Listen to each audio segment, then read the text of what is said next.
Magandang umaga sa inyong lahat. Ako po si Zachary G. Flores. Gusto nyo bang makarinig ng kwentong pangbata?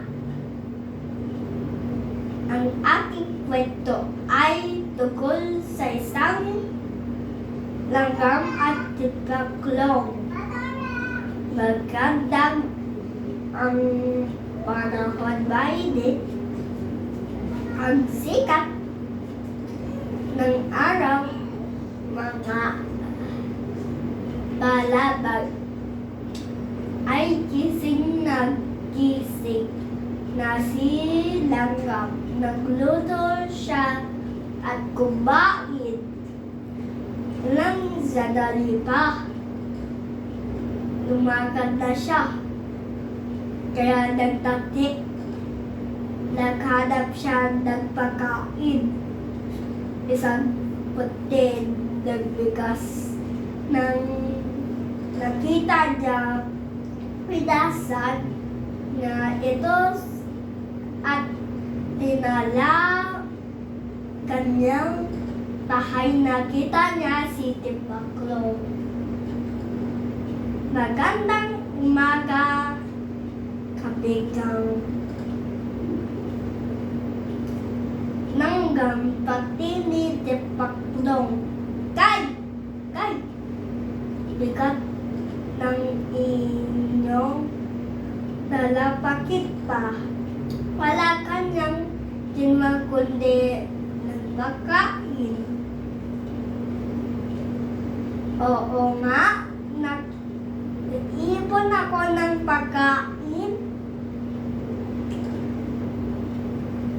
Habang maganda ang panahon, sagot ni langgam. Tumulat ka? Akit kaibigang langgam ni Tipaklong. Habang maganda ang panahon, tayo ay magsaya.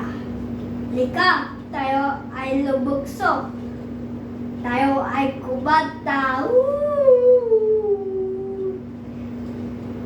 Ikaw na lang, kaibigang Tipaklong, sabi ni langgam. Gaya ng sinabi ko sa inyo, habang maganda ang panahon, ako naghahanap ng pagkain. Ito aking ipunin para ako ay may makain pag sumama ang panahon. Lumipas pa ang maraming araw. Dumating na ang tag-ulan. Ulan sa umaga, ulan sa hapon at sa gabi.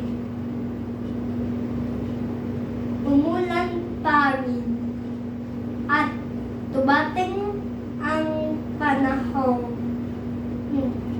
kumitalak, kumulong at lumakas ng hangin. Kasabay ang pagkupos ng malakas na ulan. Ginaw na ginaw at gutom na gutom ang kawaawang Tipaklong. Nalang ng niyang puntahan kabigang si langgam. Paglipas ng bagyo, pinilit ni Tipaklong na marating ang bahay langgam. Bagya na siyang malukso, wala na ang dating siglan ng masayahin ni Tipaklong. Tok, tok, tok, tok, tok, tok. Nagbuksang dilagam ang pinto. Nagulat siya. Aba! Ang aking kaibigan, Lika Dilanggam. Tuloy! Katipaklong binigang nilanggam ng tuyong damit si Tipaklong mabilis na ganda naghahanda siya ng pagkain. Ilang lang sandali at magsalong. Kumain ng mainit at pagkain na ang magkaibigan. Salamat, kabigang. Langgam, wika ni Tipaklong. Ngayon ako naniwala sa inyo. Kalingan nga palang maipon habang maganda ng may pagkain. Pagdating ng kagutom mula noon nang bago si Tipaklong.